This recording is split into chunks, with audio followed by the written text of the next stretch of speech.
महाराज की जय। श्री सच्चिदानंद सद्गुरु साईनाथ महाराज की जय।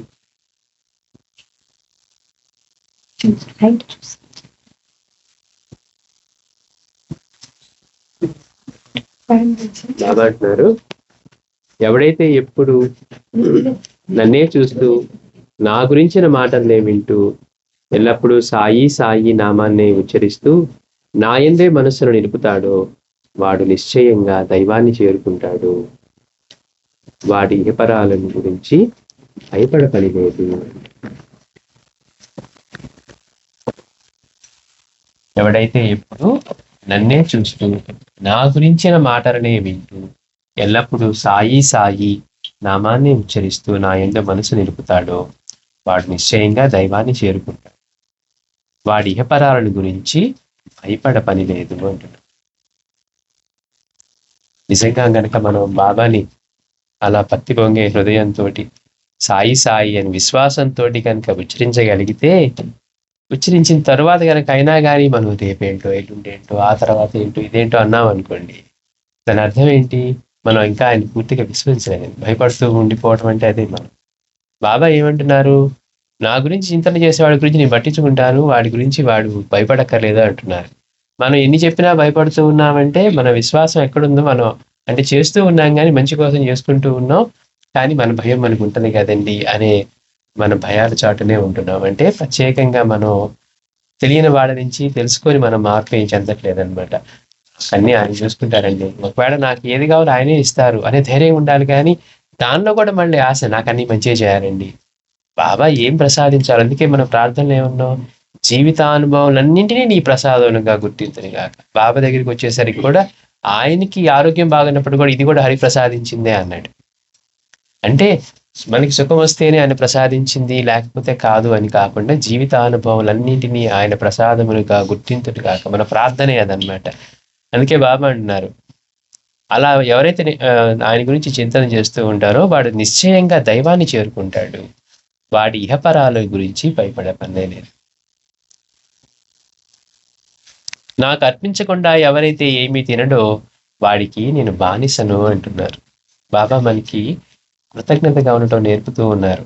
ఆయన తన గురువు పట్ల ఎలాంటి భావంతో ఉంటూ ఉన్నారు. భిక్ష చేసుకొచ్చింది గురువుకి అర్పించిన తర్వాత కానీ దునికి సమర్పించి అందరూ తీసుకున్న తర్వాత మాత్రమే ఆయన ప్రాణం నిలుపుకోవడానికి తీసుకుంటూ ఉన్నారు. అంతేకాకుండా మనకి మొత్తం ప్రసాదించేది భగవంతుడే. మనం ఏది సృష్టి నుంచి ఏం తీసుకుంటూ ఉన్నా కానీ అవి మనం భగవంతుడు ప్రసాదించినవే. కనుక మనం కృతజ్ఞతగా జీవించటం, ముందు అన్ని రూపాల్లో ఉన్న ఆయనకి సమర్పించి తీసుకోవటం, ఆయన్ని స్మరించి తీసుకోవటం, ఆయన ప్రసాదంగా తీసుకోవటం. ఆయన ప్రసాదం, ఆయన్ని స్మరించకుండా తిన్నది పదార్థం అవుతుంది, స్మరించింది ప్రసాదం అవుతుంది. అందుకని బాబా అంటున్నారు, నాకు అర్పించకుండా ఎవడైతే ఏమి తినడో వాడికి నేను బానిసను, అంటే అట్లా సేవ చేస్తాను అంటారు. అంటే అంతగా గుర్తుపెట్టుకుంటాను అంట. కానీ మనం ఏం చేస్తాం? ఒక్కోసారి పదార్థం మీదకి వెళ్ళిపోగానే మన దృష్టి అంతా కూడా రుచుల మీదకో, ఇంద్రియాల వల్ల, మనకున్న బలహీనతల వల్ల, లేకపోతే గతంలో తిన అనుభవాల వల్ల, కోరికలతోటి వెళ్ళిపోతుంది తప్పించి ఇది ఆయన ప్రసాదం. ఒకవేళ మనం సంపాదించుకుంటున్నాం అనే పదం వాడతాం కానీ మనకి జీవితాన్ని ఇచ్చింది ఆయనే అని మర్చిపోతూ ఉంటాం. అందుకని బాబా చెప్పే ప్రతిదీ ఆయన ఆచరించిందే. ఇన్ని సూక్తులు చెప్పారో, ఎన్ని మనకి చెప్తూ ఉన్నారో అవన్నీ ఆయన జీవితంలో అద్భుతంగా ఆచరించినవే మనకి చెప్తూ ఉన్నారు. అందుకని నాకు అర్పించకుండా ఎవరైతే ఏమీ తినరో వాడికి నేను బానిసను అంటున్నారు. నా భక్తుని ఇంట్లో అన్న వస్త్రాలు ఏమీ ఉండదు, నా బిడ్డలను పస్తులు ఎలా ఉండనిస్తాను? ఒక భౌతిక దేహం ఇచ్చిన తల్లిదండ్రులే తన పిల్లల్ని పస్తు ఉంచడానికి ఇష్టపడరు. ఎంత కష్టమైనా చేసి వాళ్ళు పస్తైనా ఉండి వాళ్ళు పిల్లలకి పెడతారు. అలాంటప్పుడు అందరికీ ఈ విశ్వమంతా సృష్టించి అందరికీ తల్లిదండ్రి అయిన ఆయన తన బిడ్డని పస్తలా ఉండనిస్తాను అంటున్నారు. అయితే ఇక్కడ ఏమంటున్నారు? నా భక్తుని ఇంట్లో అన్న వస్త్రాలు ఏమీ ఉండదు. మళ్ళీ ఇదే మనం ఆయన పట్ల కనుక మనం భక్తి కలిగి ఉంటే, బాబా మనకి ఓ డ్రాఫ్ట్ ఇచ్చేశారు కదా, మనకి గతంలో చేసుకొని ఉంటేనే ఇప్పుడు పొందుతాం, తినడానికైనా ఉండడానికైనా ఏదైనా. కానీ మనం ఏమనుకుంటాం, ఇప్పుడు నేను కష్టపడి చదువుకోబట్టి కదండి అని మనం అంటూ ఉంటాం. అలా చదువుకునే అవకాశం ఎందుకు వస్తుందంటే ఇది పొందవలసి ఉంది కాబట్టి వస్తుంది. నేను మేధావినండి అని రాదు. మనం పుట్టడమే మనల్ని తెలివి తక్కువగా పుట్టిస్తే ఎంత పండితుల ఇంట్లో పుట్టినా మనం అలానే ఉంటాం కదా. మన అమ్మా నాన్న పండితులు కాబట్టి మనం పండితులు అవ్వం కదా. అంటే మనం గతంలో చేసుకొని ఉంటేనే, ఆ ప్రాప్త ఉంటేనే మనం దానికి అది పొందే విధంగా ఉండే చోట పెడతాం. లేకపోతే ఎక్కడో శ్రమ చేసుకునే ఇంట్లో పడి మనం కూడా శ్రమ చేస్తూ వ్యవసాయం చేసేవాళ్ళం. తక్కువని కాదు, అంటే పొందవలసింది ఎలాంటివి పొందుతాము అనేది. అందుకని బాబా మనకి ఎలాంటి స్థితిలో ఉన్నా కానీ అన్న వస్త్రాలకి మాత్రం లోటు లేకుండా చేస్తానంటున్నారు.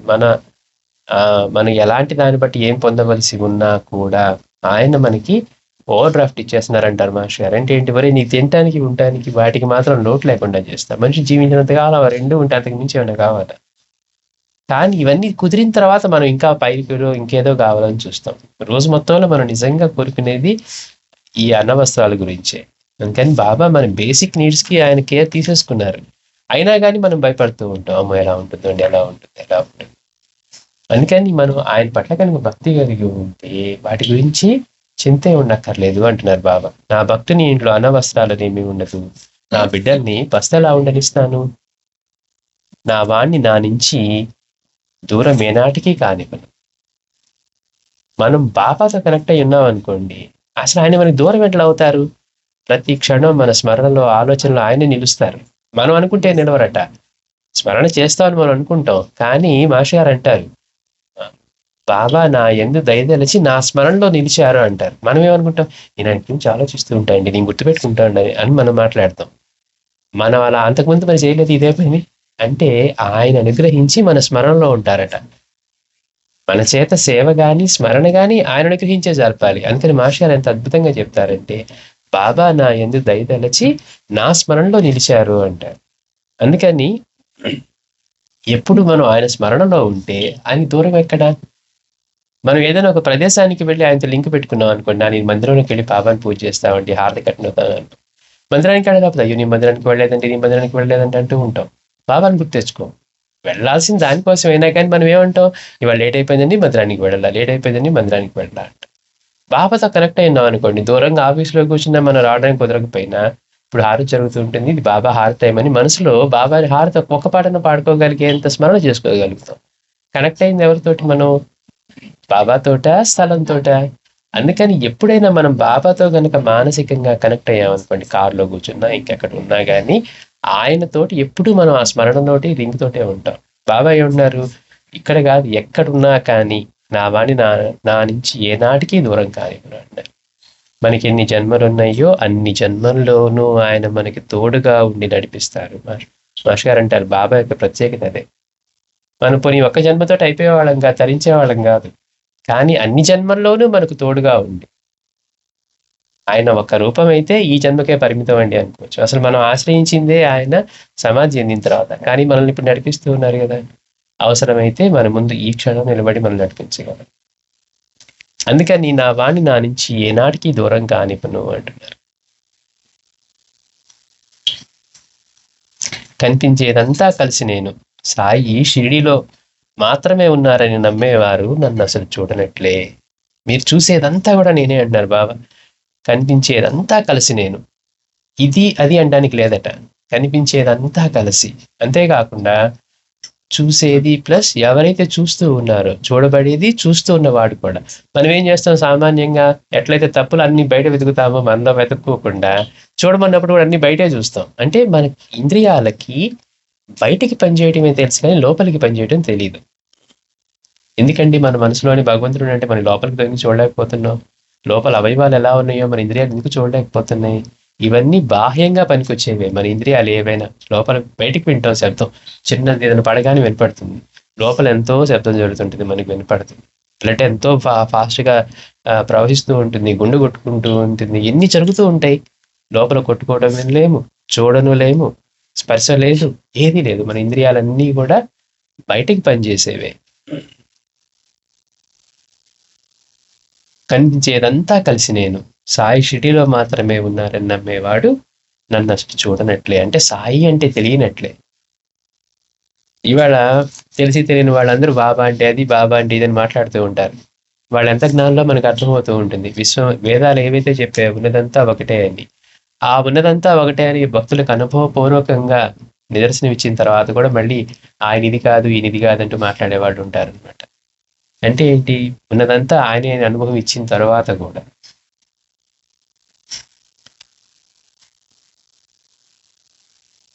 నాకెవ్వరి మీద కోపం రాదు. తల్లికి బిడ్డపై కోపం వస్తుందా? సముద్రం నదీ జలాన్ని వెనుకకు పంపుతుందా అంటున్నారు. బాబా కనుక కేవలం మన అర్హత చూసి మనం మంచి వాళ్ళమైతేనే మనల్ని ఆయన స్వీకరించేట్లయితే మనం ఎప్పటికీ ఆయన దగ్గరికి చేరుకోలేం. మన అర్హతే కనుక కారణమైతే. అందుకని నాకెవ్వరి మీద కోపం రాదంటున్నారు. మనం చేసే పనుల యొక్క ఫలితం మనం పొందుతాం. ఆయన వచ్చింది దేనికి? మనలాంటి వాళ్ళందరినీ దగ్గరికి తీసి ఉద్ధరించడానికి. అంతే తప్పించి ఎవరే నువ్వు పనికిరావు. ఇప్పుడు అందరూ మెరిట్ స్టూడెంట్స్నే క్లాస్ టీచర్ తీసుకుంటే ఇక మామూలు పరిస్థితి ఏమవుతుంది? మనందరం మెరిట్ స్టూడెంట్స్ అనుకోండి, మనం ఎట్లా ఉంటామో మనకు తెలుసు. మనం ఉండే కాలంలో మనం కాదు కనుకే మనం ఆయన సహాయం కోసం చూస్తూ ఉన్నాం. మనల్ని మనం ఉద్ధరించుకునే స్థితి కానీ లేకపోతే అలాంటి మెరిట్ స్టూడెంట్స్ కూడా కానప్పుడు.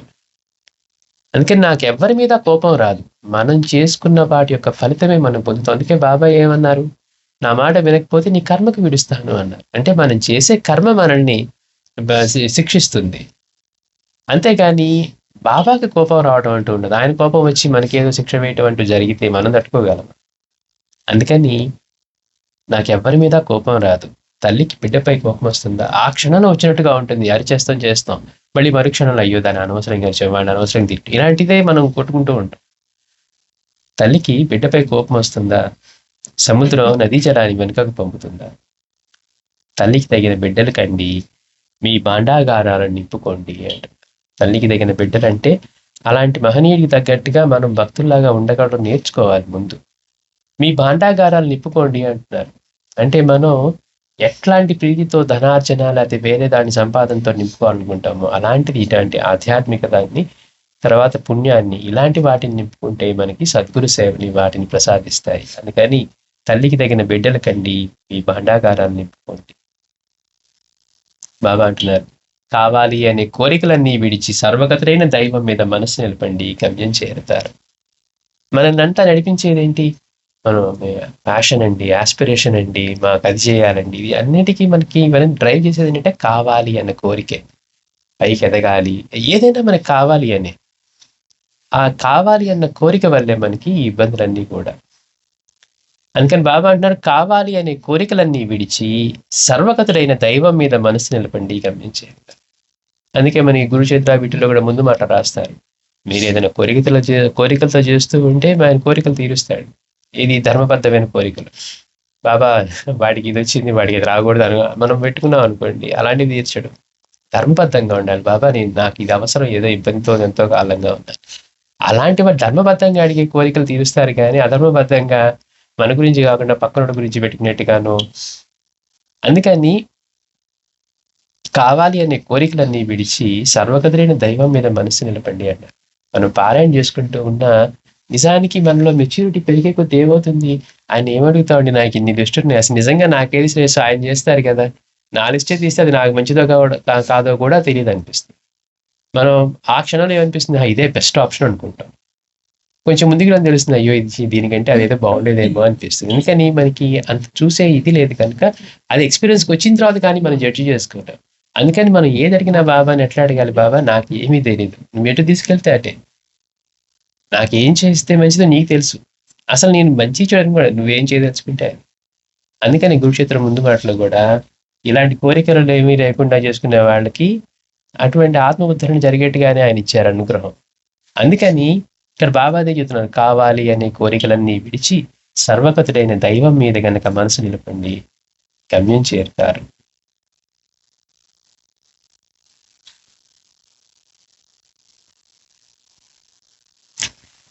నువ్వు ఎవరిని కోప్పడ్డా నన్ను చాలా బాధ పెట్టిన వాడు అవుతారు. బాబా అంటారు, మీరు ఎవరి మీద కోప్పడ్డా కానీ నన్ను చాలా బాధ పెట్టిన వారు అవుతారు. మనం ఎవరినంటే బాబా కోపం వస్తుందట. బాబాకి ఎందుకు కోపం వస్తుంది? అన్ని రూపాల్లో ఉన్నది ఆయనే. మనం ఆ అనుభవం, ఆ విషయాన్ని మర్చిపోయి మనం ప్రవర్తిస్తూ ఉన్నాం కనుక బాబా అంటున్నారు, నువ్వు ఎవరిని కోపడ్డా నన్ను చాలా బాధ పెట్టిన వారు అవుతారు. ఎందుకని? ఒకటి వీడిగా కర్మ చుట్టుకుంటుంది, వీడి శ్రేయస్కరం కాదు. ఆయన వచ్చింది మనల్ని దాని నుంచి బయటపడేయటానికి. కానీ మనం ఏం చేస్తున్నాం? మళ్ళీ మళ్ళీ అదే తప్పులు చేసి దానిలోకి వెళ్తున్నాం. అందుకని ఆయన బాధపడతారట. ఎందుకు ఆయనకి బాధ అంటే ఆయన ఏదో అనేసాం కాబట్టి, మనలాగా ఏదో అనగానే వెంటనే మనం నన్ను అనేసారండి అని చెప్పి ఇలా బాధపడిపోవటం దానికోసం కాదు.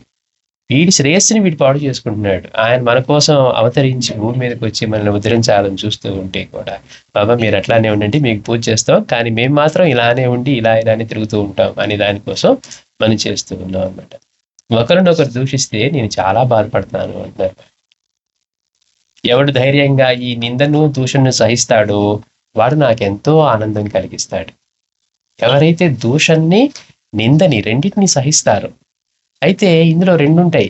మనం ఏదైనా చేస్తే అంటారు అది సరే, మనం ఏం చేయకుండా కూడా అంటూ ఉన్నారండి. అంటే మనం ఏదో చేసామనుకొని, కానీ అంటే మనం ఒక పని చేస్తే దానికి ప్రశంసలు వస్తాయా నిందలు వస్తాయా అన్నది కూడా మన చేతిలో లేదు.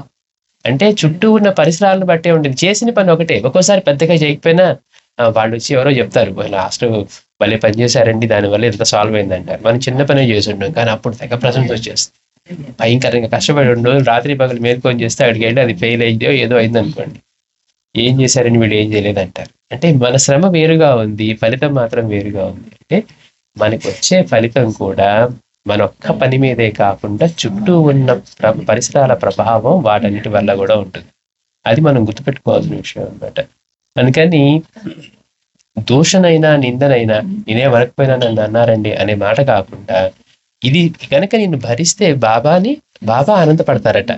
ఎందుకని వీడి కర్మ వాషౌట్ అవుతోంది, తేలికైన మార్గం.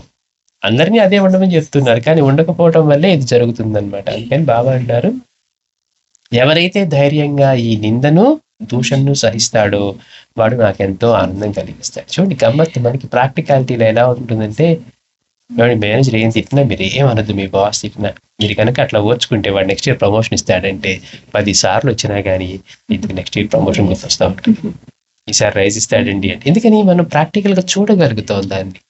కానీ ఇలాంటి ఫలితాలు ఎందుకు మనం వీటిని పాటించలేమంటే, బాబా చెప్పారు, ఈ నెక్స్ట్ ఇయర్ కనుక మన అకౌంట్లో నీకు ఇంత పుణ్యం పడిందిరా, ఇంత కట్టయిందిరా అని కనుక పుణ్యం అకౌంట్ కూడా కనపడేట్టుగా మనకు ఉండుంటే గ్యారంటీగా అయ్యో లాస్ట్ ఇయర్ అంతా కట్టారండి, ప్లస్లు ఏమి లేవని జాగ్రత్తగా ఉంటాం. అంటే మనకి కనపడట్లేదు కాబట్టి ఎన్ని మాటలు చెప్పినా దాని మీద మనకి ప్రీతి కానీ లేకపోతే దాన్ని గుర్తుపెట్టుకొని నడుచుకోవడం కానీ జరగట్లేదు అనమాట.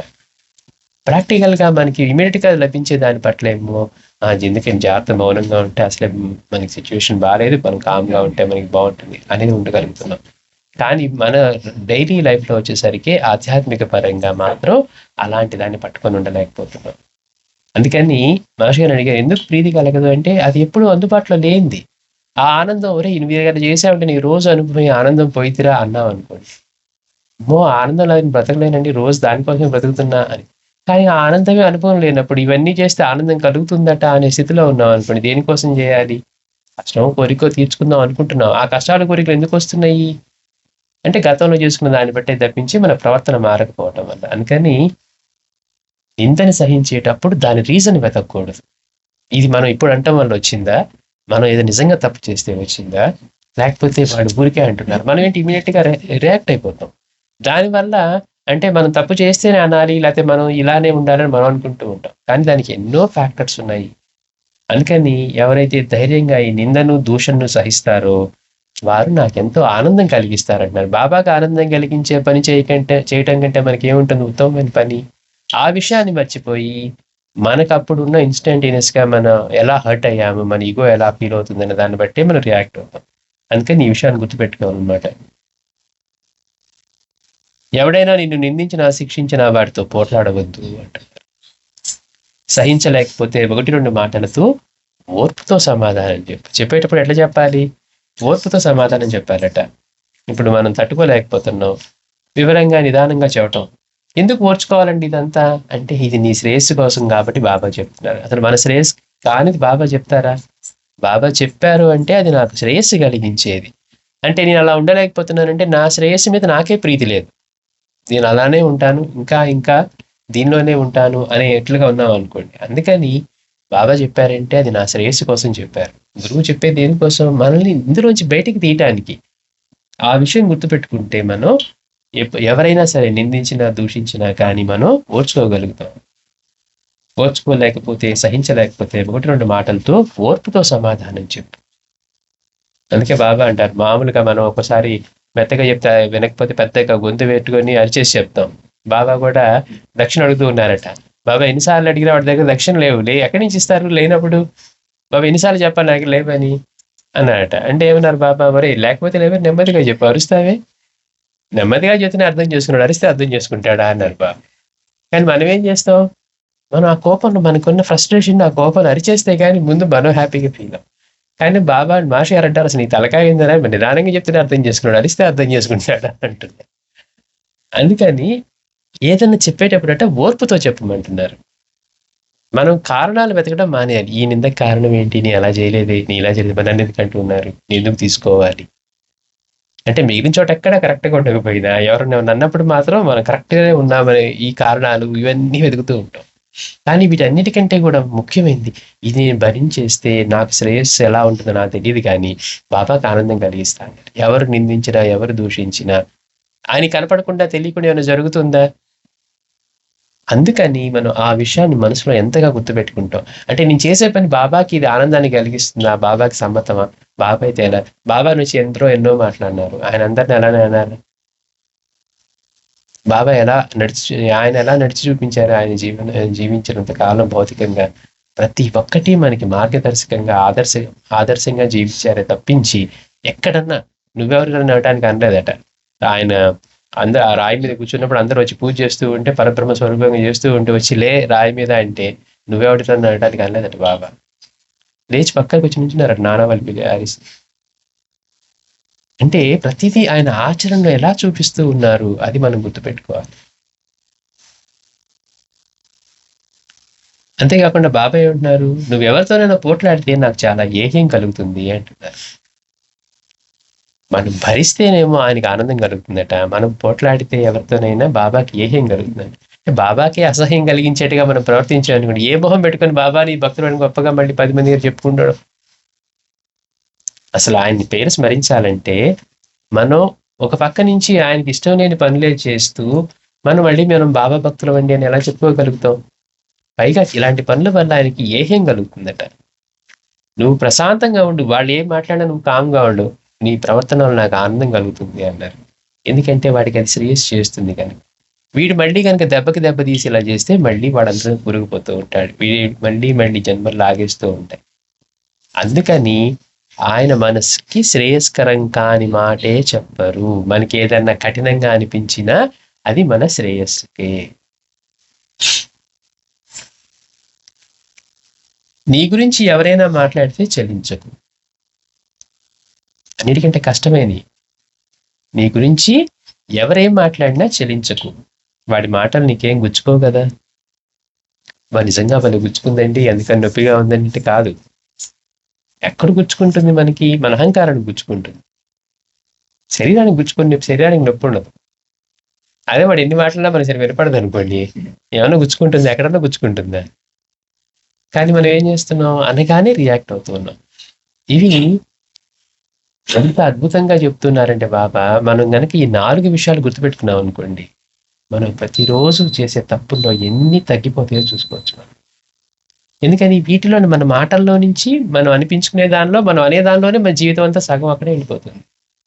ఈ ఒక్కటి కనుక నియంత్రణలో కనుక మనం పెట్టుకొని, సెల్ఫ్ చెక్లో పెట్టుకొని, ఏమన్నా నాకు అవసరం పట్టించుకునేది, నేను చేసే పని బాబాకి నచ్చుతుందా, ఈ పనిలో బాబా ఏమంటే ఒక్కసారి ఎంత ఆనందాన్ని ఇస్తుంది. నిజంగా ఎవరన్నా మళ్ళీ దూషించినప్పుడు మళ్ళీ వాళ్ళని ఏమనకుండా, ఏం మాట్లాడకుండా ఉండి బాబా చెప్పినట్టుగా వాళ్ళని నేను మౌనంగా ఉండి సహించాను అనే ఒక్క భావం మనకి ఎంత ఆనందాన్ని ఇస్తుంది అంటే, ఇది బాబాకి నచ్చుతుంది, బాబా మెచ్చుకుంటారు. ఈ ఒక్కసారైనా వీడు నోరెత్తకుండా మళ్ళీ దానిలో కూరుకోకుండా ఉన్నాడు వాడు అన్నా కానీ. ఎందుకు అన్నాడు? పైగా ఆయన్ని గౌరవించి ఆయనకి ప్రియం కావడం కంటే కావాల్సింది ఏముంది? మనం ఆయనకి ప్రియం అవటం కావాలా, మన అహంకారాన్ని పోషించుకోవడం కావాలా? మన అహంకారం మన పతనానికే దారి తీస్తుంది, ఇంకా జన్మచక్రాల్లో తీసుకెళ్ళిపోతూ ఉంది. కానీ ఆయనకి ప్రియమైతే వీడు నావాడు అని ఆయన చెప్పుకుంటే అంతకంటే ఆనందం ఏముంటుంది? ఇప్పుడు మనం చెప్పుకుంటూ ఉన్నాం, రాత్రంతా నీ గురించి నిద్ర లేదని భక్తులతో చెప్తూ ఉంటే వాళ్ళు తట్టుకోలేక ఏడ్చేస్తూ ఉండే స్థితి. అలాంటి ప్రియం అవ్వాలి ఆయనకంటే మనం ఆయన చెప్పిన మాట వినగలిగేట్టున్నాడు. అక్కడికి వెళ్ళమాకు ప్రమాదం అంటే, అమ్మో ప్రాణభయం ఉన్నా కానీ బాబా చెప్పారు, ఆయన చెప్తే ఇక 6 సూత్రాలకు అతీతం అని లెక్క చేయకుండా వెళ్ళిపోయి ధూమాల్లాగా మనం ఎప్పుడు కాగలం? అమ్మో మనం పట్టుకుంది ఆయన క్షేమం కోసం అండి, ఆయన ఎంత మా గురువు అయితే మాత్రం పోయి అక్కడ అంటువ్యాధి ఉంటే అక్కడికి వెళ్ళమంటారా అన్నాడు అనుకోండి, ఆయన ఏం విశ్వసించినట్లు మనం? అందుకని ఆయనకి ప్రియం అవ్వాలి అంటే ఆయన మాటను అంతగా గౌరవించాలి. ఆయన మనకి శ్రేయస్సు కాంది ఆయన చెప్పారు. అది గుర్తుపెట్టుకోవాలి. వాడి మాట నీకేం గుచ్చుకోవు కదా అంటున్నారు.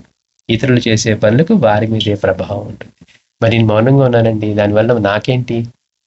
వాడు అనేస్తూ ఉన్నాడు కదా అంటే బాబా చెప్తున్నారు, ఇతరులు చేసే పని యొక్క ఫలితం వాళ్ళ మీద ఉంటుంది. వాడికి అలాంటి ప్రవర్తించాడు, వాడికి కూడా ఇదే చెప్తున్నాడు బాబా, ఒరే నువ్వు కూడా ఇలానే ఉండన్నారు, కానీ ఉండట్లేదు, వాడు మనల్ని దూషిస్తూ ఉన్నాడు. మనం మౌనంగా ఉన్నాం, దాని శ్రేయస్సు మనం పొందుతున్నాం. వాడు మౌనంగా లేడు, వాడు తిడుతూ ఉన్నాడు, దుర్వినియోగం చేసుకుంటూ ఉన్నాడు. వాడు చేసే పని యొక్క ఫలితం వాడు పొందుతాడు. అది బాబా చెప్తుంది. నువ్వు చేసే పనులకే నీపై ప్రభావం ఉంటుంది. నువ్వేం చేస్తావన్న దాని ఫలితమే నీకుంటుంది తప్పించి వాడేం చేసేదన్నది కాదు. అందుకని నేను మౌనంగా ఉన్నాను, దాని ఫలితం ఉంటుంది. వాడు మౌనంగా లేడు. నేను చదువుకున్నాను, నాకు ఫలితం ఉంటుంది. నేను చదువుకోలేదు, నాకు ఫలితం ఉండదు. ఇదే ఆనందానికి మార్గం. ఆనందంగా ఎట్లా ఉండాలి? ఎన్ని సంపాదించుకున్నా ఆనందం మనకి లేదని తెలుస్తున్నది. కొరత ఉంది కాబట్టి ఇంకా ఇంకా సంపాదించుకుందాం, ఇంకా ఇంకా అనుకుంటా ఉన్నాం. కానీ ఆనందానికి దానికి అసలు ఎక్కడ లింకే ఉండదు. ప్రశాంతంగా ఉందనుకోండి, వాడిలోనే ఆనందం ఉంటుంది. రాత్రిపూట నిద్రలో మనం గాఢ నిద్రలో ఎక్కడున్నామని తెలుస్తుంది. నేల మీద పడుకున్నా, చాప మీద పడుకున్నా, పట్టుపరుపు మీద పడుకున్నా, కంఫర్ట్ ఎక్కడున్నా, బస్సులో పడుకొని నిద్రపోతూ ఉంటాం, కార్లో కూర్చొని నిద్రపోతూ ఉంటాం, మెడ వాలిపోతూ ఉంటుంది. ఎక్కడైనా నొప్పి తెలుస్తుందండి మనకి. అదే మెలుకొని ఉంటే ఇక్కడ పడుకోలేమండి, కంఫర్ట్గా ఉండాలండి, లేకపోతే పిల్లో బాగాలేదండి అంటాం. కార్లో పడుకుంటే ఇటు వెళ్ళిపోతుంది, అటు వెళ్ళిపోతూ ఉంటుంది. ఎందుకు చెప్పుకుంటున్నామంటే మనం మేలుకున్నంతసేపు ఈ కంఫర్ట్స్ కోసం చూసుకుంటూ ఉంటాం. వాస్తవానికి ఆనందానికి వీటికి అసలు సంబంధమే ఉండదన్నమాట. మన ప్రవర్తనతోటి మనసుని ఎవరైతే ప్రశాంతంగా ఉంచుకోగలుగుతారో, మనస్సులో ప్రశాంతంగా ఉంచుకోగలుగుతారో, మనసులో అలజడి తగ్గించుకోగలుగుతారో, అన్ని సాధనలకి లక్ష్యం, పొందవలసిన గమ్యం కూడా అదే, మనసు ప్రశాంతం అవటం. ఏ కోరిక లేదనుకోండి, కూర్చొని ఉంటాం. ఏమైనా కోరిక ఉంది అనుకోవాలి, అక్కడికి వెళ్ళాలి, ఇది కొనాలి, అది కొనాలి, సండే వచ్చేసి తిరగాలనుకుంటాం. ఏమి లేదు, ప్రశాంతంగా ఉన్నాం అనుకోండి. అసలు షాపింగ్ పనే లేదంటే ఏంటి, మనకి ఆ రోజు పనే లేదు. ఎంత ప్రశాంతంగా ఉన్నాం. చిన్న చిన్న బయట చేసే పనులు లేకుండా ఉంటేనే మనం ఎంత ప్రశాంతంగా ఉన్నాం. అంటే మనసే కనుక ప్రశాంతంగా ఉంటే ఎంత ఆనందంగా ఉంటుంది. ఆ ప్రశాంతత కంటిన్యూస్ అయితే, అంటే అన్ని సాధనలకి మనం ఏ వ్రతాలు చేయండి, నామావళి చేయండి, సహస్రనామాలు చేయండి, పూజలు చేయండి, ఏవి చేసినా కానీ మనసు ప్రశాంతం అవ్వాలి. ఆ మనసు ప్రశాంతం అవటానికి మనం గురువుని మనసులో ధరించి స్మరించి అది ప్రశాంతత అవ్వాల్సింది తప్పించి అని అనుకుంటే అయిపోతుంది అనడానికి లేదు. కనుకే ప్రతి ఒక్కళ్ళకి ఇంత సాధనా మార్గం ఏర్పడింది. కాబట్టి బాబా అంటున్నారు, నువ్వు చేసే పనులకే నీపై ప్రభావం ఉంటుంది. ఇదే ఆనందానికి మార్గం. బాబా ఇవన్నీ ఎందుకు చేయాలి నేను, వాళ్ళు ఏమన్నా ఎందుకు నేను పడాలి అంటే, నువ్వు ఆనందంగా జీవించాలి, ఆనందంగా ఉండాలనుకుంటున్నావా, అయితే ఇదే మార్గం అంటున్నారు. ఇప్పుడు ఎదురే బాబా తర్వాత చూసుకుంటారంటే అట్లాగే. అందుకని ఇది ఆనందానికి మార్గం. తక్కిన ప్రపంచం తలక్రిందులు కానివ్వు, దాన్ని లక్ష్య పెట్టక రుజుమార్గంలో వెళ్ళు అంటున్నారు. ఒక సింపుల్ విషయం అంటే, మన అహంకారాన్ని కనుక మనం బలంగా పట్టుకొని, నేను అనుకునేదే కరెక్ట్, నాకు తెలిసిందే కరెక్ట్, నన్ను ఎందుకు అంటారు, నేనెందుకు దృష్టిలో ఎందుకు వచ్చాము మనది, నేను ఎందుకు పుట్టాను అని అంటే మనం ఎప్పుడు ఆలోచిస్తామా? చూడండి, నాకని తెలుసు అనేప్పుడు నేను ఎందుకు పుట్టాను అంటే మనం చెప్పలేం. మనకున్న రుణానుబంధాలు ఇవన్నీ తీసుకొని వస్తూ ఉంటాయి. అంటే మరి ఇవన్నీ వెనకేదో ఉన్నాయి కదా సూత్రం నడిపించేది. మనల్ని ఒకవేళ ఎవరైనా అన్నారంటే ఏమో, మనని ఎప్పుడు ఏం చేసినా అప్పులు తీర్చాలో, అందుకని మౌనంగా ఉంటే సరిపోయింది కదా అని కనుక మనం భరించగలిగితే మనకి ఇలాంటి ఆధ్యాత్మిక శ్రేయస్సు కలుగుతుంది. ఇవన్నీ ఎందుకంటే తర్వాత చూసుకుందాం. ఇప్పుడు మనకి మన జీవితంలో చూస్తూ ఉంటాం, చిన్నపిల్లలు కనుక ఏమైనా కొంచెం భక్తి మార్గంలో పడగానే పెద్దవాళ్ళు కంగారు పడిపోతారట. అదే వ్యసనాలకు అలవాటు పడ్డారనుకోండి, ఏం లేదండి కొంచెం తాగుతాడు, తర్వాత మానేస్తాడులేండి అని తల్లిదండ్రులు కూడా ఇప్పుడు బాగానే ఉంటారట. అంటే ఏంటి, అదే వాడు గుడికో సత్సంగానికి వెళ్ళాడు, వీడేంటి సన్యాసి అయిపోతాడా అనుకుంటారట. అంటే ధర్మ మార్గంలోనేమో భయం, అదే కనుక దీనిలో పడితే కనుక మానేస్తాడులేండి. అంటే ఎట్లా అయితే మనం వాటి నుంచి బయటికి రాలేమన్నమాట. అంటే ఒక మన మానసిక స్థితి కూడా ఎలా ఉంటుందో తెలుసుకుంటూ ఉన్నాం. బాబా అంటారు, తక్కిన ప్రపంచం తలక్రిందులు కానివ్వు, దాన్ని లక్ష్య పెట్టక నిజమైన మార్గంలో వెళ్ళు, రుణానుబంధాన్ని విశ్వసించి గుర్తుంచుకో. రుణానుబంధాన్ని విశ్వసించి గుర్తుంచుకో. మనకి ఏర్పడే పరిచయాలు, స్నేహాలు, అనుబంధాలు, కుటుంబం, మనకొచ్చే భార్య బిడ్డలు ఎవరన్నా తీసుకోండి, వాళ్ళతోనే ఎందుకు పడుతుంది అని అంటే రుణానుబంధం. మీరు 100 అనుకోండి, 1000 అనుకోండి, మీకు ఎవరితో రుణానుబంధం ఉంటుందో దాన్ని తప్పించుకోలేరు. ముందంతా నేను ఇలా చేశానండి, నేను ఇలా చేసి ఎన్నన్నా అనుకోవచ్చు. మనకున్న రుణానుబంధం వల్ల మాత్రమే. వాళ్ళ ఇంట్లోనే ఎందుకు పుట్టాం, మరి నేను ఎక్కడో ఇంకా గొప్ప ఇంట్లో పుట్టుండొచ్చు కదా అని చాలా మంది అనుకుంటూ ఉంటారు. మనకి ఎవరితో రుణానుబంధాలు ఉన్నాయి. అందుకే బాగా చెప్తున్నారు, రుణాలతో ఉన్న అనుబంధం రుణం. ఎవరి సేవను ఉచితంగా తీసుకోవద్దు. అవి రుణానుబంధాలకు దారితీస్తాయి. మనం మాట్లాడే మాటలు దారితీస్తాయి. అందుకని రుణానుబంధాన్ని విశ్వసించి గుర్తుంచుకో. బాబా అంటున్నారు, నీ దగ్గరికి ఏ ప్రాణి వచ్చినా తోలేయవద్దు.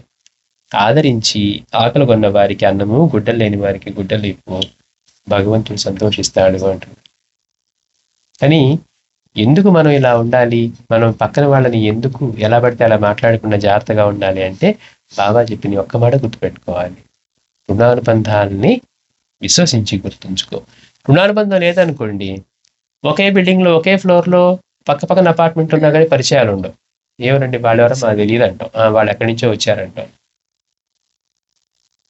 కాదు, రుణానుబంధాలు ఉన్నాయి. అసలు మనకి వాళ్ళు మన దేశం కాదు, ఇంకో దేశం కావచ్చు, ఏదైనా కావచ్చు, కానీ మంచి బంధం ఏర్పడచ్చు. అదేంటి మరి, పక్కన వాళ్ళు అంతకుముందు తెలియకపోవడం ఏంటి, ఇప్పుడేంటి అసలు వీళ్ళు మన సాంప్రదాయం కాదు, మన మాటలు కాదు, మన భాష కాదు, మన దేశం కాదు, మన సంస్కృతి కాదు, అయినా కానీ వాళ్ళతో మనకి పరిచయాలు ఏర్పడవచ్చు, మంచి అనుబంధమే ఏర్పడవచ్చు. అంటే మనకి ఏర్పడే ప్రతి ఒక్కటి కూడా ఇట్లాంటి రుణానుబంధాలని బేస్ చేసుకొని ఉంటాయి. వాటిని విశ్వసించి గుర్తుంచుకో. నీ దగ్గరికి ఏ ప్రాణి వచ్చినా తోలియవద్దు, ఆదరించు, ఆకలి కొన్న వారికి అన్నము, గుడ్డలు లేని వారికి గుడ్డలు ఇవ్వు, భగవంతుడు సంతోషిస్తాడు. ఎందుకని, ఆ ఇవ్వటం ద్వారా నీకిచ్చిన వాటిని నువ్వు సద్వినియోగం చేసుకొని నీ శ్రేయస్సుకు నువ్వు వినియోగించుకుంటున్నావు కనుక భగవంతుడు సంతోషిస్తాడు. పైగా ఏంటి, అన్ని జీవుల రూపంలోనూ ఆయనే సంచరిస్తూ ఉన్నాడు కనుక భగవంతుడు సంతోషిస్తాడని ఎన్ని రకాలుగా చెప్పారు చూడండి. అన్ని జీవుల రూపాల్లోనూ ఆయనే సంచరిస్తున్నారు. బాబా చెప్తున్నారు, గుర్తుపెట్టుకో, నువ్వు ఎవరికి ఏది ఇస్తూ ఉన్నా నేను వాడికి ఇచ్చాను అనుకుంటే నువ్వు మానవతా దృష్టితో ఇచ్చినట్టు కాదు, ఆ రూపంలో ఉన్న సాయినాథునికే ఇస్తున్నాను, లేకపోతే ఈ రూపంలో అది సాయికే చెందుతుంది అని ఇచ్చారనుకోండి, అది గురువు సమర్పించే దక్షిణ అవుతుంది. లేదు, వాడేదో కొంచెం ఇబ్బందులు ఉన్నాడని నేను సహాయం చేశానండి అనే భావంతో చేసాం అనుకోండి, అలా చేస్తాట మనకి ఇష్టమైతే చేస్తాం, ఇష్టం లేనప్పుడు మనం ఇప్పుడు చేసాం అనుకుంటాడు, మళ్ళీ వస్తాడంట. లేదు, గురువుకే చేస్తూ ఉన్నామనే భావన వచ్చింది అనుకోండి మనసులో, మనం చేసేది వాడికి కాదు కదా, రూపంగా వాడికి కనపడచ్చు కానీ చెందుతుంది ఆయనకి అన్నప్పుడు భావం ఇంకోసారి వచ్చినా కానీ సాధ్యమైనంత చేద్దాం, మన శక్తికి మించి కాకుండా సాధ్యమైనంత చేద్దాం, లేకపోతే చేసేవాళ్ళని చూపిద్దామని ఒక సద్బుద్ధి అయినా వస్తుంది. అందుకని ఆ చేసేటప్పుడు కూడా మన భావం ఎలా ఉంటుంది, అన్ని రూపాల్లోనూ ఆయనే ఉన్నారు. పైగా మహర్షులు మనకి ఎంతో వివరించారనమాట. ఆకలి కొన్న వారికి అన్నము, గుడ్డలు లేని వారికి గుడ్డలు భగవంతుడు సంతోషిస్తాడు. అంటే ధనాన్ని, అన్నాన్ని, వీటన్నిటిని మనం సద్వినియోగం చేసుకుంటే నీకు చక్కగా సేవ చేస్తాను అంటున్నాయి. శ్రీ సచిదానంద సద్గురు సాయినాథ్ మహారాజ్ కీ జై.